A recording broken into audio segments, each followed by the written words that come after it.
අද කොහොමද දැන් නීතිඥයෝ අවුරුදු 14කට පස්සේ ආයි කැඳවනවා කියලා කියනවා මේ කොළඹට කොහොමද තත්ත්වය?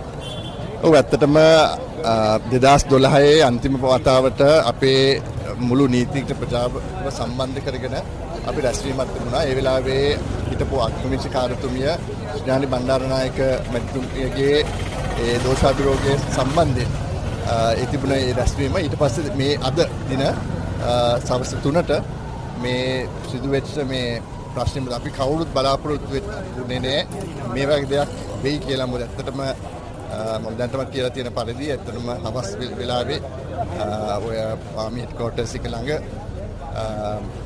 හයි සිකියුරිටි සෝන් එකක් ළඟ වෙච්ච සිද්ධියක්. ඉතින් මම හිතන ජනතාව සම්බන්ධයෙන් ආරක්ෂාව සැපිය යුතුයි රජය. මේ සම්බන්ධයෙන් මේ වගේ විශේෂ දෙයක් සම්බන්ධයෙන් අපි තීරණය කරා මුළු නීතිඥ සමාජයම තීරණය කරන්න ඕනේ අපි මොකද කටයුතු පියවර කියලා.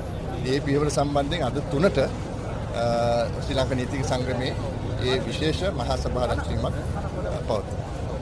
ඔය නීතිඥවරු මේ සම්බන්ධත් එක්ක පිටපත් වෙනවා නේද මේ පිටපත් වෙනවා නේද මේ වගේ.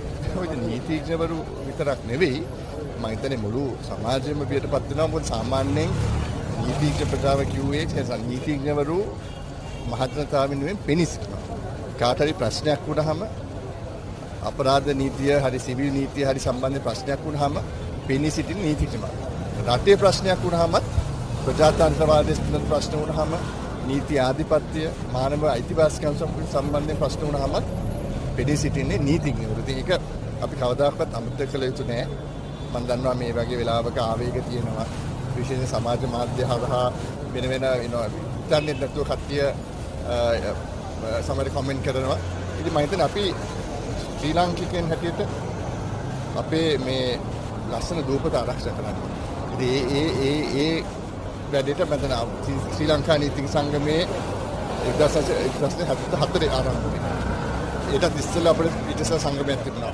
ඉතින් මේ අවුරුදු ගාන දිහා බලනකොට රටේ ඒ අවශ්‍ය තැන අවශ්‍ය විදියට නීතිඥවරු නීතිඥ සංගම හිටගෙන තියෙනවා. ඉතින් මේ වෙලාවේ අපේ සහෝදර නීතිඥයෙක්ට මේක වෙලා තියෙනවා. එතුමාගේ බුරින්දටත් මේ ප්‍රශ්නේ වෙලා තියෙනවා. ඉතින් ඒකටත් අපි දැන් මේ ඉදිරිපත් වෙලා අවශ්‍ය පියවර ගන්න ගමන් මම හිතන්නේ අපි රටේ ආරක්ෂාව ඒ සුබ සිද්ධිය දිහා බලලා අපි රජයෙන් ඉල්ලීමක් කරනවා මේ ආරක්ෂාව ස්ථාපිත කරලා මහජනතාවට බයක් නැතුව සැකයක් නැතුව යන්න පුළුවන් අවස්ථාවක් ඇති කරගන්න කියලා.